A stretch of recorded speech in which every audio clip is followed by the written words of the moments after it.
We all have a notorious friend who always aces the examination. In India, Bihar is just like that. Hello, this is Sucharita and welcome back to my channel. And today we are going to talk about beautiful, blissful Bihar.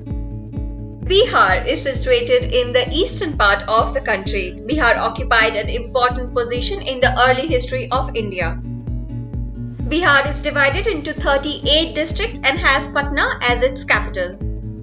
The neighbors of Bihar are West Bengal to the northeast, Uttar Pradesh to the west, Jharkhand to the south, and one international neighbor, Nepal, to the north.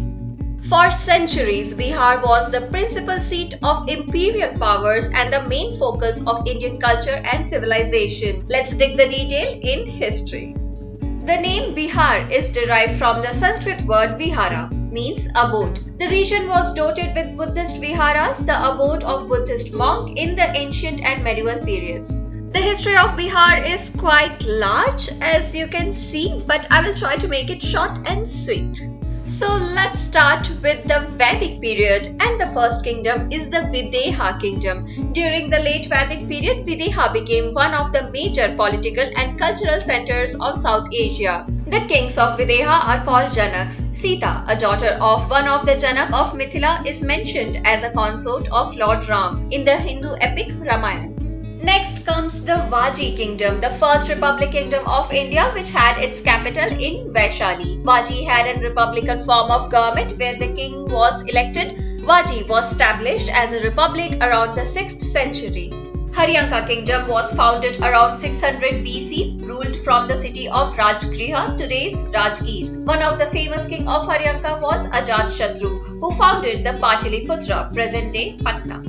The Haryanka dynasty was followed by the Shishunaga dynasty. The capital of this dynasty initially was Rajgir, but later shifted to Pataliputra. Later came the Nanda dynasty, which ruled a vast tract stretching from Bengal to Punjab. The Nanda dynasty was replaced by the Maurya Empire, India's first mighty empire. The Mauryan Empire, which originated from Magad, was founded by Chandragupta Maurya. It had its capital at Pataliputra. The Mauryan Emperor Ashoka is believed to be one of the greatest rulers in the history of the world. Next on the list is the Gupta Empire, which is referred as the golden age of India in science, mathematics, astronomy, commerce, religion, and Indian philosophy. Buddhism in Bihar went into decline due to the invasion of Western powers like Muhammad bin Bakhtiyar Khilji, during which many of the viharas and universities of Nalanda and Vikramshila were destroyed. The Mughal Empire, as we all know, was founded by Babur around 1526. After him, his son Humayun became the king, who was forced into exile in Persia by rebels. In 1540, Sher Shah Suri took northern India from the Mughals, defeating the Mughal army of Emperor Humayun. Though he ruled India for a short period of 5 years, changes made by him had an everlasting impact on the lives of people. After the decline of Sur Empire, Mughals came back to power and their reign lasted till the British took over India. After the Battle of Buxar, the British East India Company obtained the Diwani rights for Bihar, Bengal and Odisha. Bihar remained a part of Bengal province of British India until 1912, when the province of Bihar was carved out as a separate province. Upon India's independence in 1947, Bihar became a constituent part. In the year 2000, most of the Chota Nagpur plateau in Bihar's southern region became part of the new state, Jharkhand. That's it. We are done with the history, and now we are moving to the next segment of topography. With a total area of 94,163 square kilometers, Bihar is the 12th largest state of India. The state is naturally divided by the Ganga River into two regions, the North Bihar Plains and the South Bihar Plains, which together form part of the Middle Gangetic Plains. Other than Ganga, the state is drained by the Son, the Gandak and the Kosi. The river Kosi has a tendency to cause destructive floods, and that's why it is also known as Sorrow of Bihar. Bihar has notified forest area which is home to many wild animals. Talking about wild animals, let's see some important sanctuaries and national parks of Bihar. Starting from the West Champaran district, it's the Valmiki National Park, covering about 800 square kilometers of forest, and is ranked 4th in India in terms of density of tiger population. Vikramshila Gangetic Dolphin Sanctuary in the Bhagalpur region is a sanctuary for the endangered Gangetic dolphins. Kaimur Wildlife Sanctuary, located at the borders of Bihar and Uttar Pradesh at Kaimur district. It is the largest sanctuary in the state and occupies an area of about 1,342 square kilometers. Bhimband Wildlife Sanctuary is in the southwest of Munger district. Gautam Buddha Wildlife Sanctuary is located in the Gaya district of Bihar and Koderma district of Jharkhand. It's about the people now in the demography. Bihar has a population of almost 1.4 crores, which makes it the third most populous state of India. Bihar is dominated by the Hindus with around 82%. There is about 17% of Muslims, and the rest of the population comprises Christians and other minorities. The sex ratio of Bihar is 918 females per 1000 male, which is lower than the national average. Bihar has the lowest literacy rate of 63.82% और हिंदी बिहार की आधिकारिक भाषा है. Let's talk about the financial resources of Bihar. Because Bihar is situated on the Gangetic Plains, it's obvious that agriculture is the strongest sector of the state. 80% of the state's population is employed in agriculture. Rice, wheat, maize are the major cereal crops. Bihar is the 4th largest producer of vegetables. In fruit cultivation, it is the largest producer of lychee and the 3rd largest producer of pineapples. Jute and sugarcane are the 2 major cash crops of Bihar. There are a few pockets in the state where minerals are found. Bauxite is found in Munger. The Rohtas district has dolomite. Mica deposits are found in Gaya, Nawada and Munger. Gaya, Munger and Muzaffarpur also produces salt. For many centuries, Bihar was the principal seat of imperial power and the main focus of Indian art and culture.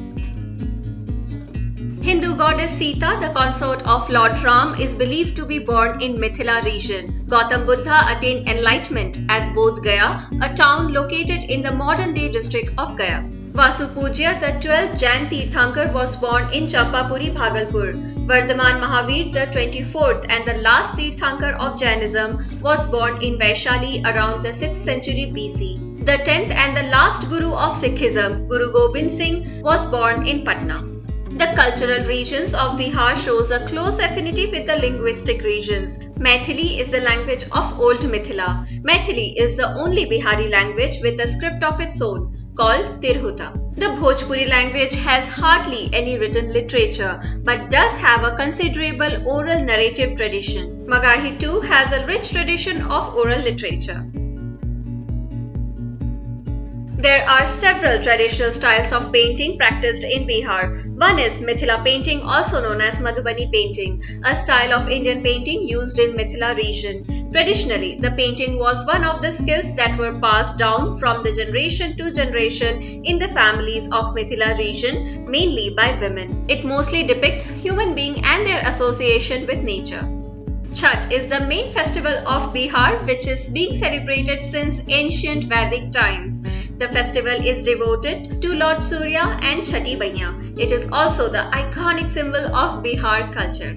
In food, the super tasty Litti Chokha is the traditional dish of Bihar. I'm sure you guys have tasted it. If not, what are you waiting for? Just go! But after finishing the video, please. And now, some of the best things in Bihar. Located in the Kaimur district, Mundeshwari Devi temple is said to be the oldest functional Hindu temple in the country. The temple is dedicated to goddess Shakti and Lord Shiva. As per historical records, it was established in the early 2nd century. However, it is also believed to have been in existence from the period before the Common Era, as per local legends. Today, it is a well-known fact that Bihar is an IAS factory. Yes, the state is responsible for producing the highest number of IAS officers in the history of the country. The ancient city of Vaishali is considered to be the first republic in the world. The ancient University of Nalanda is said to be the oldest university in the world. As per records, the university was founded in the 5th century and flourished for over 600 years. Vikramashila was one of the most important centers of learning in India. It was founded by Pala king Dharmapala in the late 8th or early 9th century. Due to the invasion of Muhammad bin Bakhtiyar Khilji, the universities of Nalanda and Vikramashila were destroyed. It was claimed that thousands of Buddhist monks were massacred. Many might not know this, that Patna has the world's longest Wi-Fi range of 20 kilometers. The Mahabodhi Temple, a UNESCO World Heritage Site, is an ancient Buddhist temple in Bodh Gaya, marking the location where the Buddha is said to have attained enlightenment. The Mahabodhi Temple complex is the first temple built by Emperor Ashoka in the 3rd century BC. Next is the Barabar Caves, are a set of 7 rock-cut caves dating back to the 3rd century BC. The Barabar Hill Caves are the oldest surviving rock-cut caves in India, dating from the Maurya Empire, some with Ashokan inscriptions. The beautiful tomb of Shesha Suri in the Sasaram town. The tomb was built in the memory of Emperor Shesha Suri. It was designed by the architect Mir Muhammad Aliwal Khan. Is known as the second Taj Mahal of India. Bihar is also home to some of the famous personalities of India like the first President of India, Shri Rajendra Prasad. The world famous Shehnai maestro Ustad Bismillah Khan was born in Bihar. The mathematician and founder of Super 30 Anand Kumar hails from Bihar. And all these actors and filmmakers are also from Bihar. There are so many personalities from Bihar, especially politicians. If I include all of them, the video will go forever. So let's put an end to this. In the end, the blissful Bihar, the land of monasteries, is the amalgamation of religion, spirituality, history and education, which makes the state one of its kind. Every city of Bihar has something to offer. They give a glimpse of the glorious past of India. So that's it folks, this is Sucharita signing off and I will come back with another state of India. Till then, bye bye and take care of yourself.